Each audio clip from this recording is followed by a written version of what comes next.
சங்கரை போட்டு விடுங்க மாலே சங்கரை போடுங்க டாக்டர் டாக்டர் டாக்டர் அவரை கொண்டு போகணும்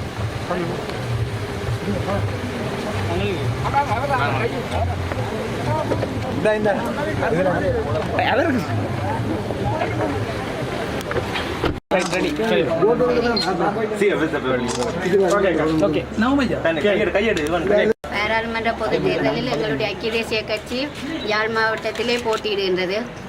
அதாவது எங்களுடைய ஆட்சி மாற்றத்தின் பின்னர் எங்களுடைய 100 நாள் வேலை திட்டத்தின் பிறகு நாங்கள் ஜனநாயகத்தின்படி எங்களுடைய தேர்தலுக்கு நாங்கள் செல்வோம் என்பதை உறுதிப்படுத்தியதற்கு நாங்கள் எங்களுடைய அரசாங்கம் தேர்தலை கலைத்து இன்று தேர்தலை வேட்புமனு தாக்கல் செய்திருக்கின்றோம். இதன்படி எங்களுடைய ஐக்கிய தேசிய கட்சி எங்களுடைய தேர்தலுக்கு சென்று 100க்கும் அதிகமான ஆசனங்களை இலங்கையிலே கைப்பற்றி ஐக்கிய தேசிய கட்சி ஆட்சி அமைக்கும். எங்களுடைய கௌரவ பிரதமர் அவர்கள் கௌரவ பிரதமராகி ஆட்சி அமைத்து மக்களுக்கு நாங்கள் சேவை செய்ய இருக்கின்றோம். எங்களுடைய நாடு இவ்வளவு காலமும் குட்டிச்சுவராக அமைக்கப்பட்டு வந்துள்ளது. அதாவது முன்னைய அரசாங்கத்திலே அடாவடித்தனமான முறையில் அரசியல்வாதிகள் அரசியல் தலைவர்கள் எங்களுடைய தமிழ் மக்களை இனப்படுகொலை செய்து வடக்கிலே வடமாகாணத்திலே லட்சக்கணக்கான எங்களுடைய அப்பாவி தமிழ் மக்கள் படுகொலை செய்யப்பட்டுள்ளார்கள். 2009ஆம் ஆண்டு கண்மூடித்தனமான முறையிலே எங்களுடைய அம்மா அப்பா சகோதரங்கள் குழந்தைகள் சிறார்கள் என்ற வழியில் அவர்கள் படுகொலை செய்யப்பட்டு 30,000க்கும் மேற்பட்ட எங்களுடைய சகோதரங்கள் அங்கவீனமாக்கப்பட்டிருக்கின்றது. வடமாகாணத்திலே 90,000க்கும் மேற்பட்ட வடக்கு கிழக்கிலே விதவைகள் இருக்கின்றார்கள்.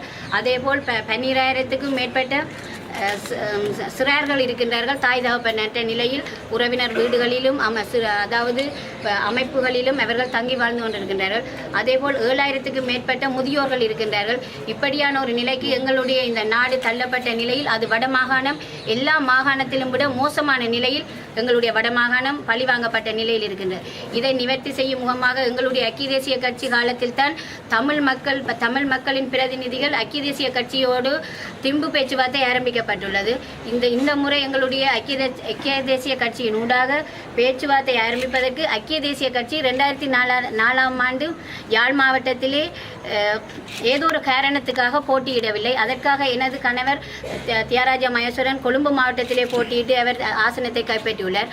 அதற்கு பிறகு 2005ஆம் ஆண்டு ஜனாதிபதி தேர்தலிலே எங்களுடைய ஐக்கிய தேசிய கட்சிக்கு வாக்களிக்க முடியாத ஒரு நிலை ஏற்பட்டுள்ளது. 1,50,000 வாக்குகளால் எங்களுடைய சிறுபான்மையின மக்களின் வாக்குகள் இல்லாது எங்களுடைய ஐக்கிய தேசிய கட்சி எங்களுடைய கௌரவ பிரதமர் அவர் தன்னுடைய அந்த ஜனாதிபதி தேர்தலிலே போட்டியிட்டு 1,50,000 3க்கும் மேற்பட்ட ஆசனங்களை கட்டாயம் இந்த முறை எங்களுடைய ஐக்கிய தேசிய கட்சி கைப்பற்றும் என்பது எனக்கு நம்பிக்கை உறுதி.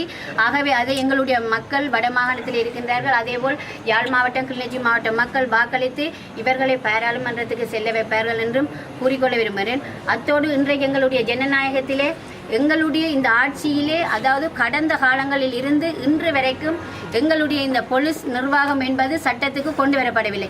இன்று கூடி நான் இன்று ஐக்கிய தேசிய கட்சியிலே வேட்பாளராக இருக்கின்றேன். அதேபோல் நான் இந்த கட்சியிலே இன்று பிரதி அமைச்சராக இருக்கின்றேன். அதாவது 1 கிலோமீட்டர் தூரத்தில் எனது வாகனம் நிறுத்தப்பட்டு நானே நடந்துதான் இன்று அதாவது எங்களுடைய கச்சேரிக்கு வந்திருக்கிறேன். நான் சட்டத்தை கடைபிடித்திருக்கின்றேன். இந்த சட்டத்தின்படி இன்று அதாவது போலீஸ் நிர்வாகம் அதில் தடைப்பட்டிருக்கிறார். ஆனால் இன்று மட்டுக்கும் போலீஸ் நிர்வாகம் தனது சட்டத்தை கடைபிடிக்கவில்லை. அவர்கள் இருக்கின்ற ஒவ்வொரு போலீஸ் நிலையமும் தமிழ் மக்களின் சொத்தை சூறையாடி சுரண்டி அவர்களும் அவர்களுடைய சேர்ந்தவர்களும் இன்று மட்டும் வசித்து வருகின்றார்கள். முதலாவது ஆட்சியை கைப்பற்றி ஐக்கிய தேசிய கட்சி போலீஸ் நிலையம் முழுவதும் அகற்றப்பட்டு அவர்களுக்கான சொந்த நிலத்திலே சொந்த கட்டிடம் கட்டித்தான் அமைத்து அவர்கள் இருக்க வேண்டும். சட்டத்துக்கு புறம்பாக இன்று எங்களுடைய போலீஸ் நிலையம் யாழ் மாவட்டத்திலே சரி வட மாகாணத்திலே பிழையான முறையில் இயங்கிக் கொண்டிருக்கின்றது. நான் நினைக்கின்றேன் 169க்கும் மேற்பட்ட வீடுகளில் தான் இந்த போலீஸ் நிலையம் இயங்கிக் கொண்டிருக்கின்றது.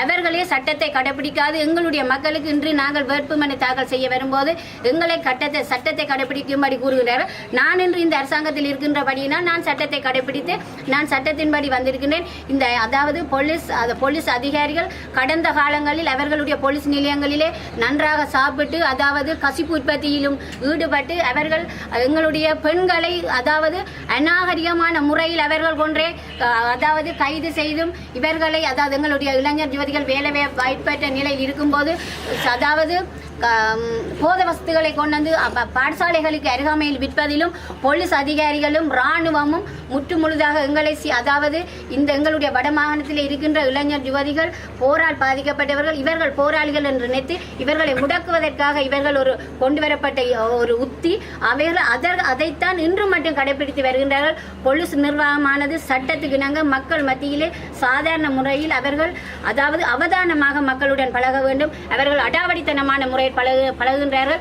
இன்று பார்க்கும் போது அவர்கள் நான் நினைக்கின்றேன் அதாவது வித்தியாவின் படுகொலை எங்களுடைய புங்குடி தீவிலே வித்தியாவின் படுகொலை 3 மணித்தியாலமாக நான் என்னுடைய ஆதரவாளர்களும் எங்களுடைய வேலைத்துறை மக்களும் அது சேர்ந்து கைது செய்யப்பட்டிருந்த அந்த கைதியை கூடி கைது செய்யவில்லை.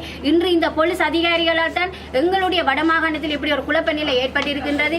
இவர்கள் கைது செய்யாதபடியினால் தான் நீதிமன்றம் போலீஸ் நிலையம் உடைக்கப்பட்ட நிலைக்கு வந்திருக்கிறது. இதற்கு கூடி இந்த போலீஸ் அதிகாரிகள் தான் காரணமாக இருக்கின்றார்கள் என்பதையும் இந்த இடத்திலே கூறிக்கொள்ள விரும்புகின்றேன்.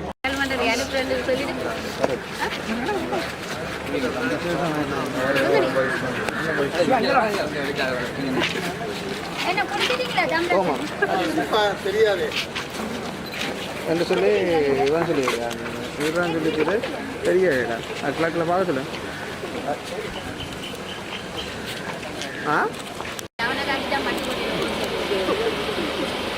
தர்றான்